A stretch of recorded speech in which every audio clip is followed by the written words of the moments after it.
Hey everybody, it's John from the Hustle Daily Show. Before we get into the show today, did you know that HubSpot launched an AI chatbot that helps you build awesome campaigns at scale with just a few prompts? It's called Campaign Assistant, and it's a totally free-to-use AI tool made for marketers and business leaders who spend hours a day on content creation. Campaign Assistant will transform the way that you build marketing campaigns at scale. Craft personalized emails, ads, and landing pages in just a matter of minutes. Just pick the content type, add the key selling points, and let the AI take it from there. And the best part, it works seamlessly with all of HubSpot's marketing and sales tools to scale your output across email, social, and more. So AI your way into the most effective campaigns yet at HubSpot.com/campaign-assistant. Howdy, folks. It is Thursday, September 22nd. I'm Jacob Cohen here with Juliet, Bennett, Rylah, and this is the Hustle Daily Show.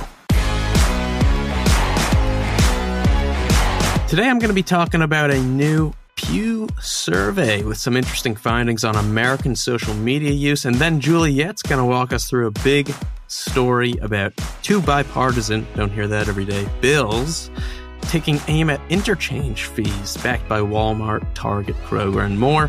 But before we get into all that, let's take a quick look at what else is going on in the business and tech world. Let's get crack-a-lack. All right, first things first, Getty Images banned AI-generated images from being uploaded and sold on the platform. Getty Images CEO Craig Peters told The Verge that the ban was prompted by concerns about the legality of AI-generated content and a desire to protect the site's consumers. I mean, we're very early in the AI art space. We're going to be talking about this kind of stuff for a long, long time. Absolutely. Okay, moving along. The National Transportation Safety Board, the NTSB, wants all new U.S. vehicles to be able to check drivers' blood alcohol levels and stop them if they're drunk. Nearly 43,000 people were killed last year on U.S. roads, the most in 16 years. I guess this could be a cool feature in cars, but I have a hard time seeing it be implemented anytime soon. Yeah, I would have to see how it plays out, because on the one hand, yeah, great, people shouldn't be driving if they're drunk, but I am curious about how the tech will work. Mm-hmm. People, if there's a will, there's a way. They can probably find a way to work around it. And then I would also be concerned about it, I don't know, deciding you can't drive to work because you just used mouthwash and now it thinks you're drunk. Right. So we'll have to see. It would have to be flawless. Yeah, they'd have to think of all the exceptions. Exactly. Anyways, Credit Suisse reported around 2.5 million new U.S. millionaires were minted in 2021, the largest recorded increase in any country this century. Worldwide, the total number of millionaires stood at 62.5 million at the end of 2021. And in 2021, the wealth share of the top 1%, according to Credit Suisse, accounted for 45.6% of the world's total wealth. Good for them. Bad for wealth inequality. Bad for wealth inequality. Good for them. Exactly. Tech firms are looking to cut costs by at least 10% in Meta's case, for instance, by nudging some employees out without technically laying them off. What do I mean by that? Well, companies like Meta and like Google, with its Area 120 team, are reorganizing, quote unquote, departments and giving employees a limited window to apply for other roles within the company. To its credit, during a related event in March centered around a team of around 100 employees at Google, Google said almost 95% of these employees who expressed interest in staying with the company found new roles within the period of time they were allotted to do so. And finally, Jason Sudeikis' character from the hit Apple TV series Ted Lasso will make an appearance on EA Sports' upcoming video game FIFA 23. Ted Lasso will be playable as a manager along with the show's fictional football club, AFC Richmond. Did you watch Ted Lasso? No, it doesn't have monsters or murders in it, so I am afraid it does not appeal to me. I did watch the first episode on a plane once. Cute. I get it. Oh, fine. There you go. Better than nothing. All right, so Jacob, I get my news from NPR, but it has come to my attention that some people get their news from TikTok. Yes, many people, and not just TikTok, but all the social medias. Pew Research Center just released its latest findings on a world where half of U.S. adults apparently get their news from social media on a regular basis.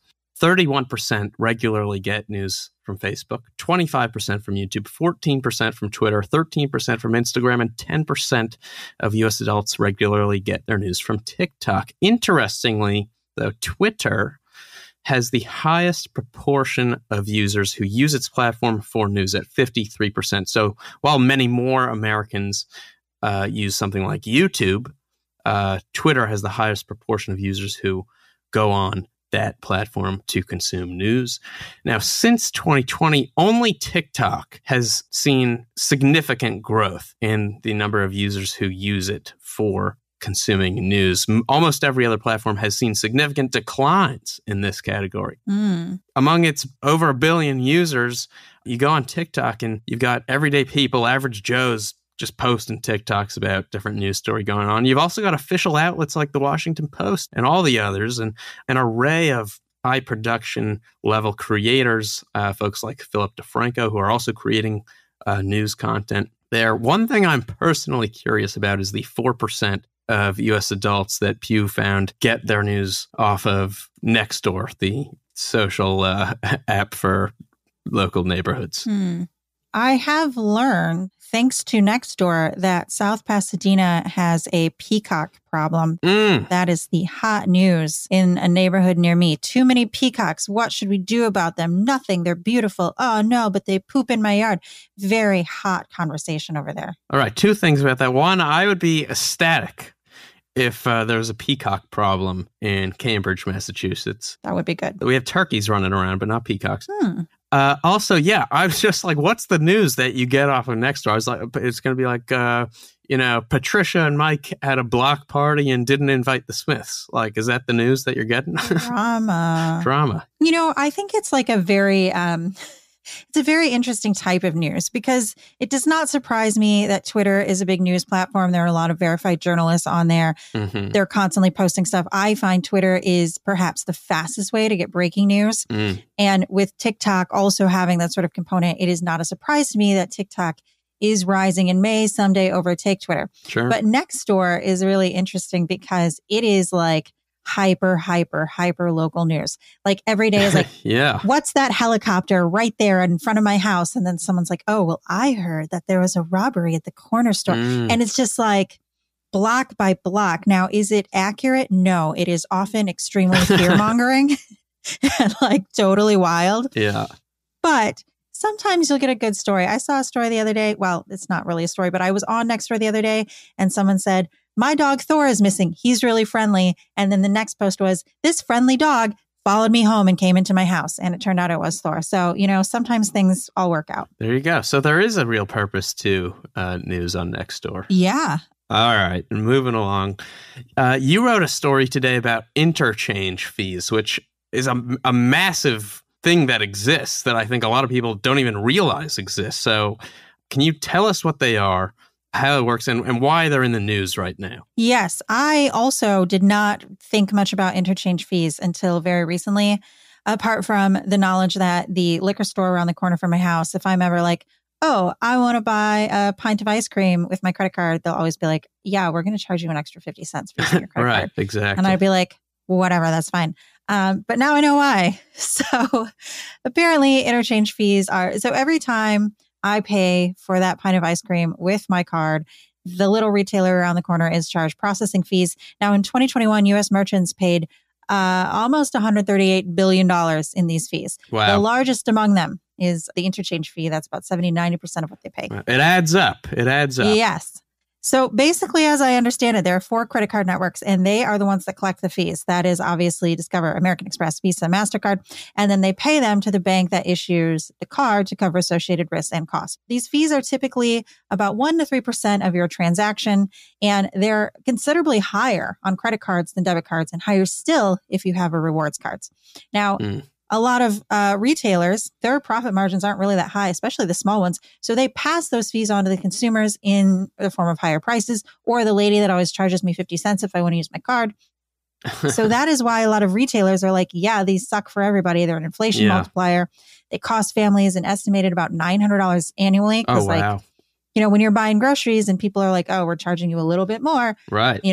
That adds up. It really adds up. Yeah. So basically, They're in the news now because there's a couple of bipartisan bills that are coming around. What they would basically do is Visa and MasterCard, they account for over 80% of all of the credit card market share. So a lot of people accuse them of having a duopoly. Yeah. The bills would allow businesses to use alternate payment networks that would sort of bypass all of that, which would supposedly increase competition and maybe encourage people to reduce fees. Okay. One of the biggest threats they might face actually comes in the form of new fintech apps like Plaid or Klarna or those things like that sort of bypass all of that.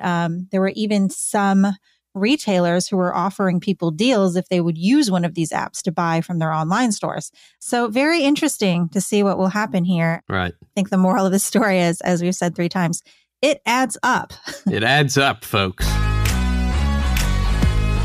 And bada bing, bada boom, that's going to do it for us today, folks. Thanks for tuning in to the Hustle Daily Show. We are a proud part of the HubSpot Podcast Network. Our editor today is Ezra Trupiano. Our executive producer is Darren Clark. I'm Jacob Cohen, here with Juliet, Bennett, Rylah. We've got a lot more tech and business coverage in our newsletter, along with a lot of cool links and stuff to check out across the internet. If you are not subscribed, I don't know what's wrong with you, but something's wrong with you. Go get yourself subscribed at thehustle.co. Have a terrific Thursday, and we'll see you tomorrow.